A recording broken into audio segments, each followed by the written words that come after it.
Hello à tous, on se retrouve aujourd'hui pour la suite de notre PS4 Pro qui, je ne sais pas si vous vous souvenez, avait l'éjecte du lecteur qui ne fonctionnait pas. Et donc du coup, on avait démonté ensemble le lecteur et on s'était aperçu que le lecteur allait bien.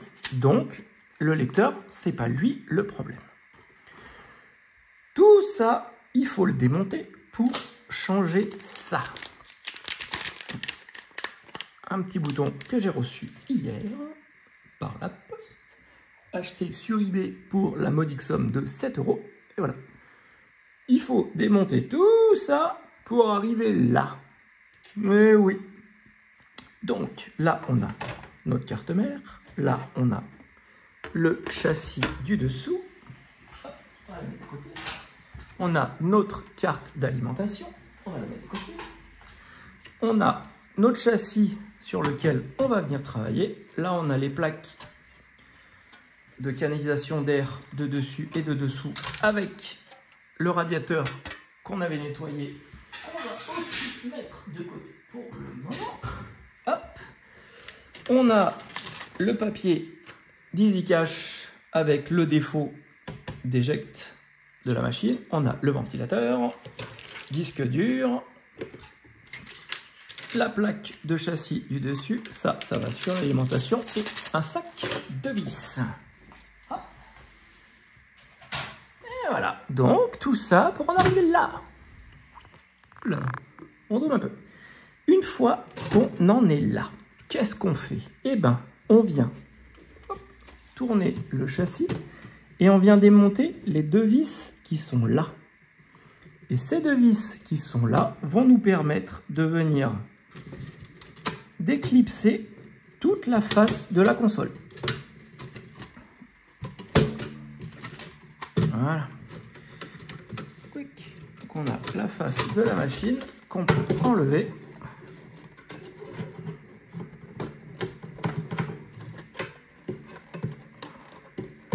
C'est un petit peu bourrin. Voilà. Hop. On vient donc enlever la face de la console et ce qui nous libère la nappe, la partie qui nous fait de la couleur sur la machine et nos deux vis pour les micro-boutons. Donc là, on a bien notre bouton power et là, on a bien notre bouton éjecte qui ne clique pas. Donc, on vient démonter ça. On vient écarter sans défaire la pièce. Et comme ça, on peut enlever notre micro-bouton.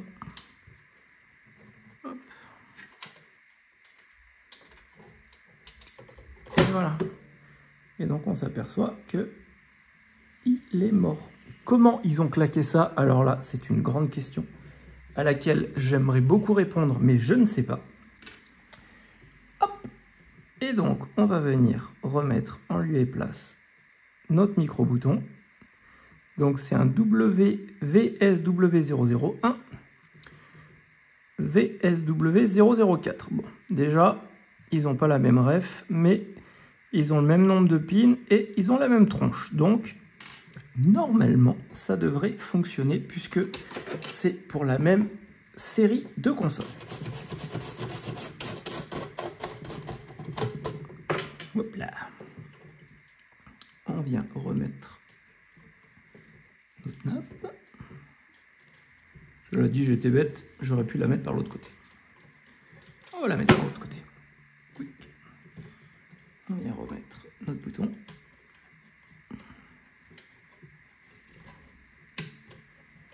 Hop. Déjà, c'est beaucoup mieux. Et voilà.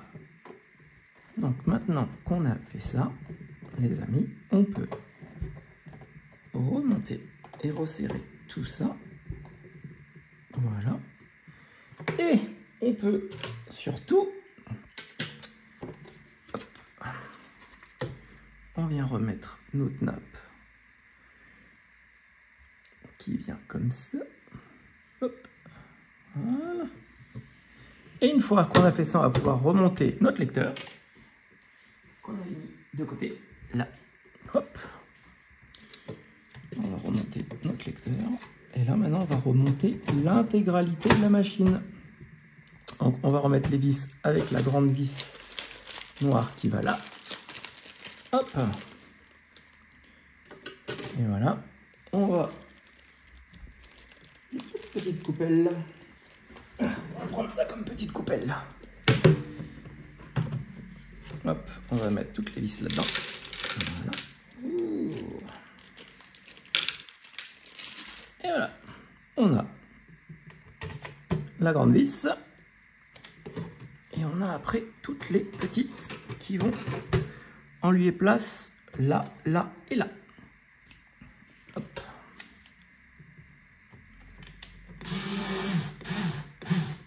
Hop. Ça c'est bon.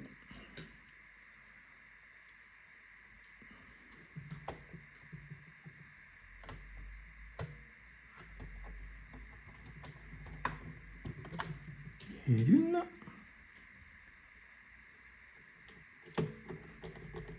Et de deux.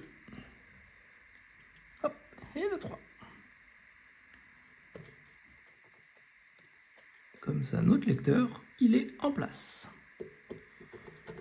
Voilà. Une fois qu'on a mis ça en place, on va maintenant remettre la face avant de la machine. Parce qu'après, sinon, on va être bien embêté.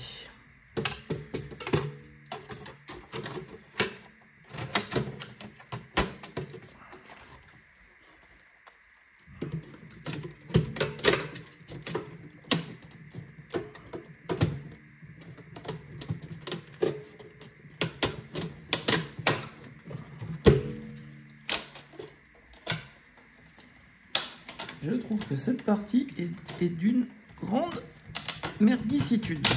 Voilà. Hop. Quick. Et quick. Hop. On va venir remettre nos deux vis. Donc, n'hésitez pas, si vous voyez que la console se tord, enfin la façade avant se tord un peu, c'est pas grave, c'est normal. Il faut écarter un peu pour la faire rentrer. Donc heureusement que le plastique est souple. Ce qui peut être, comme à l'instar de la NES, le jour où cette console aura 40 ans, on verra comment le plastique aura vieilli. Parce que peut-être qu'on ne sera pas du tout dans le même délire. Hein. Mais ça, l'avenir nous le dira.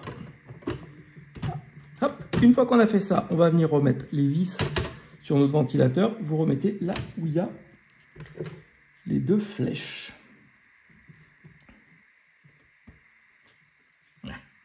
Il n'est pas aimanté mon embout, c'est toujours pénible.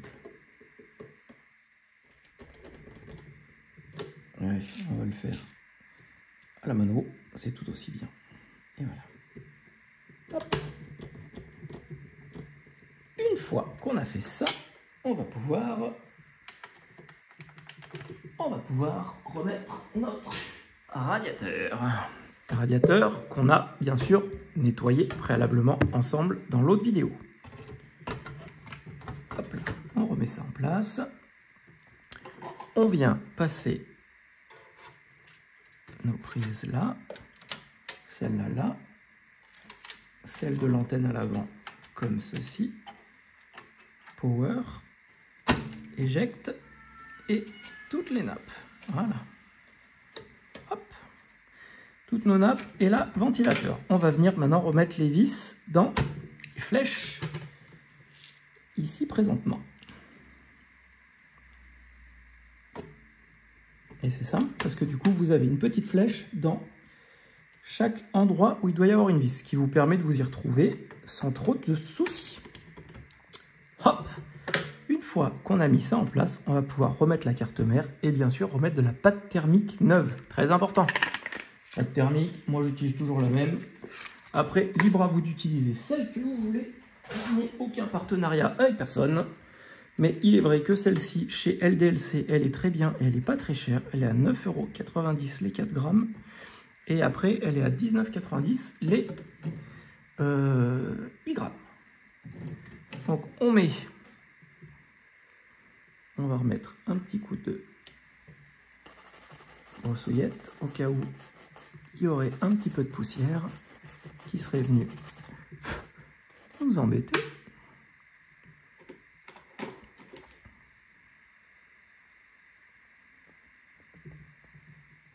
Parfait. Hop.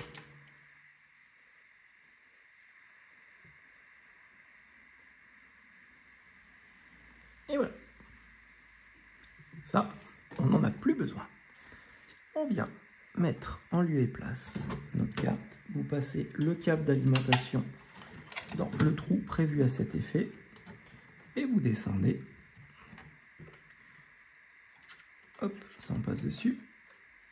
Hop, ça en passe dessus. Et hop, ça en passe dessus. Vous posez la carte en lieu et place et avant d'appuyer, vous repassez toutes vos nappes dessus pour pas venir les pincer. Et une fois que ça c'est fait, on prend cette pièce qu'on vient positionner ici.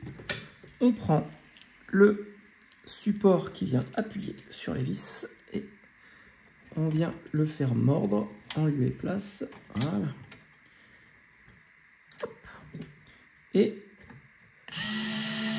vous pouvez y aller. Par contre, vous ne les serrez pas avec le tournevis électrique parce que sinon, vous allez tout abîmer. Et ensuite, après, vous serrez à la main. Voilà. Hop. Surtout, vous ne serrez pas avec le tournevis électrique. Sinon, là, on voit qu'elle avait déjà été démontée une fois. Et ça foire la totalité de la vis. On va pouvoir remettre la plaque du dessus. Donc, vérifiez bien que vous avez bien tous vos pâtons. Là, il en manque un, mais on voit qu'il est collé là. Qui sont dessus. Et donc, dans ces cas-là, on peut venir remettre la plaque de dessus de blindage. On vient remettre la plaque en lieu et place. Voilà. Hop. Elle force pas. Elle est bien positionnée. On a toutes nos nappes. On est parfait. On va pouvoir remettre nos vis. Et donc, pour remettre les vis, toutes les vis qui sont comme ça, elles sont vis métal. Et après, vous avez sur tout le tour les vis plastiques en torse.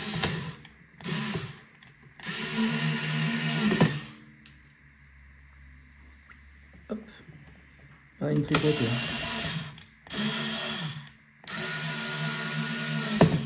Ce qu'on va faire même, ça va aller plus vite, on va faire comme ça. On va toutes les pré-machiner et à la fin, on les vissera. Hop. Ça va aller plus vite. Hop.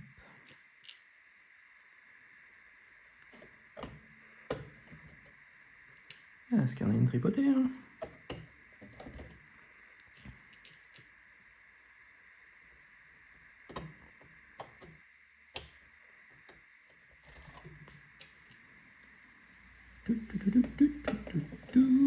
Bon, j'espère en tout cas que vous avez passé un bon week-end, malgré la météo horrible qu'il a fait.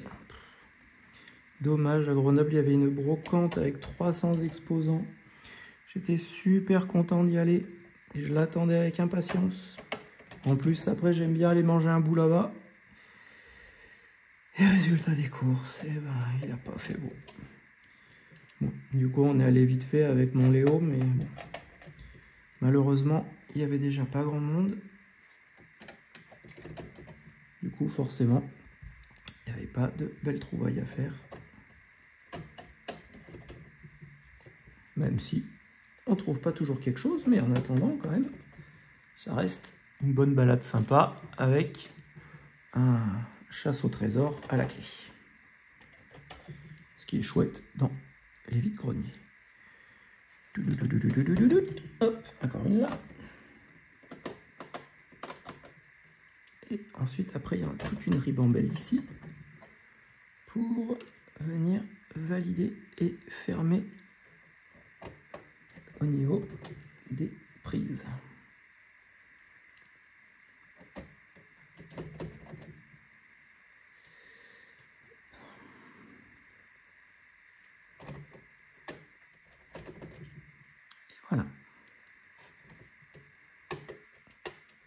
Hop, allez.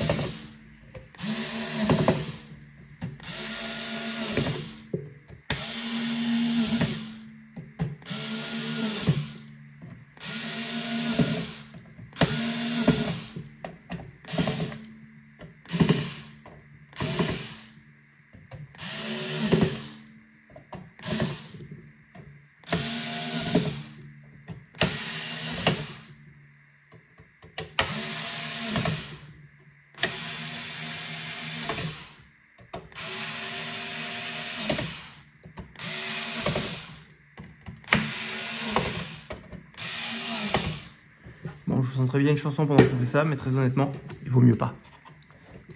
Hop, on va ensuite mettre nos vis plastiques qui sont celles avec le Torx. Et donc là, c'est pareil, du coup, vous mettez les vis Torx sur tous les endroits où il y a des flèches. Tout simplement, tout facilement. Hop. Et ça vient fixer le reste de la machine au châssis de tour.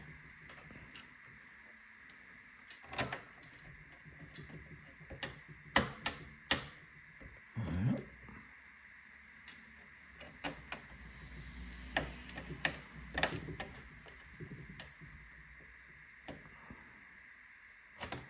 Sachant que celle-là et celle-là viennent verrouiller la carte d'alimentation de la machine.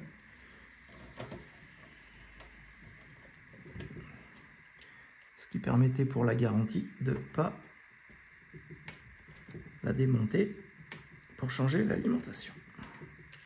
Ce qui est un peu con parce que c'est quand même très pratique de pouvoir le faire quand vous avez une console qui lâche. Whip. Là, on est pas mal. On vient remettre ventilateur, notre bouton qui nous a donné tout ce travail. Hop. Bouton power.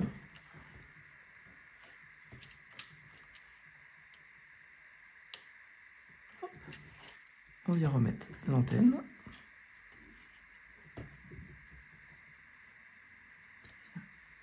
Ici, en lieu et place. Hop. On vient remettre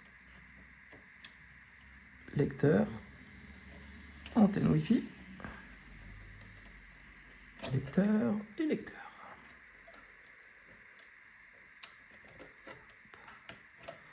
On vient ensuite mettre le noir sur le B et le blanc sur le W. White and black. Quick, quick, quick, quick, quick. Là, les amis, on est plutôt pas mal.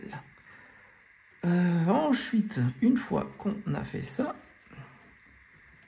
on vient, hop, voilà, volte-face de la machine. Là, ventilateur, là, on a notre note. On vient prendre en lieu et place notre alimentation. Vous clippez le câble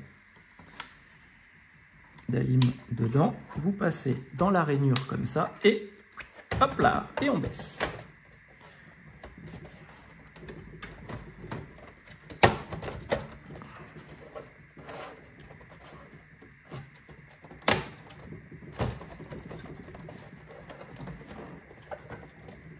Et les chouchouilles. Voilà. Hop. Surtout, comme d'habitude, vous ne forcez pas, ça sert à rien. On va venir remettre la plaque.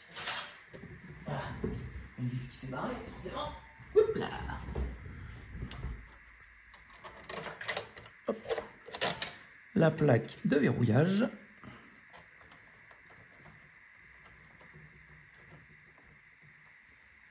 Hop. Et hop. Quick. On vient ensuite remettre nos deux vissouilles. Hop, vissouille. Et voilà. On vient retourner la machine et on va mettre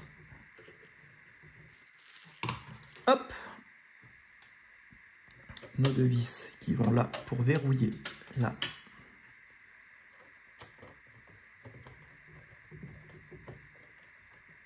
carte d'alimentation.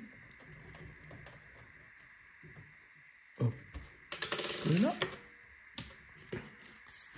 Disque dur. On va juste vérifier qu'il soit bien serré.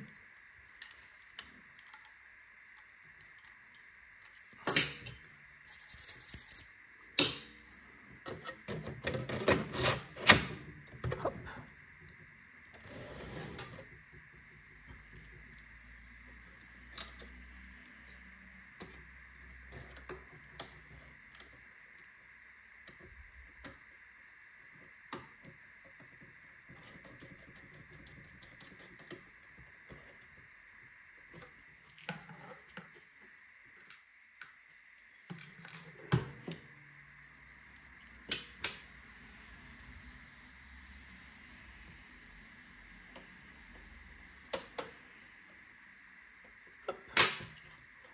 Je oublie celle-ci qui a verrouillé la face avant. Et voilà. Hop. On vient remettre notre capot du dessous. Branché, branché, branché, branché, branché, branché, branché. Tout est branché.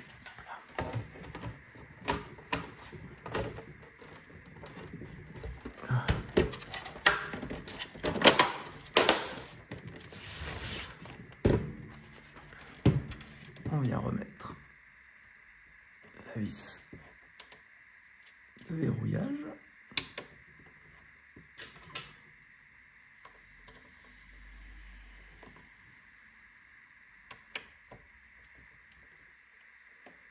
Hop. On vient remettre notre étiquette de garantie.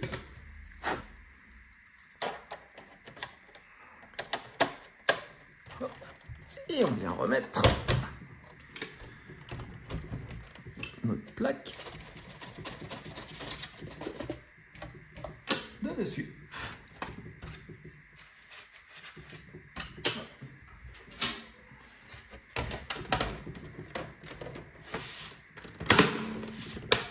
Et voilà. Et maintenant, comme je sais que vous vouliez que je l'essaye, j'ai prévu une prise. Hop là.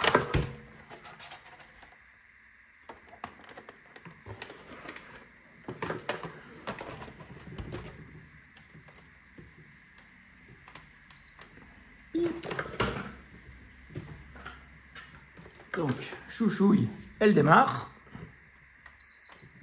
Et le bouton éjecte fonctionne. Si on met une CD,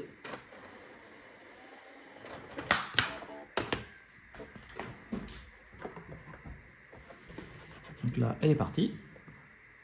Je sais pas si vous l'entendez, ça tourne.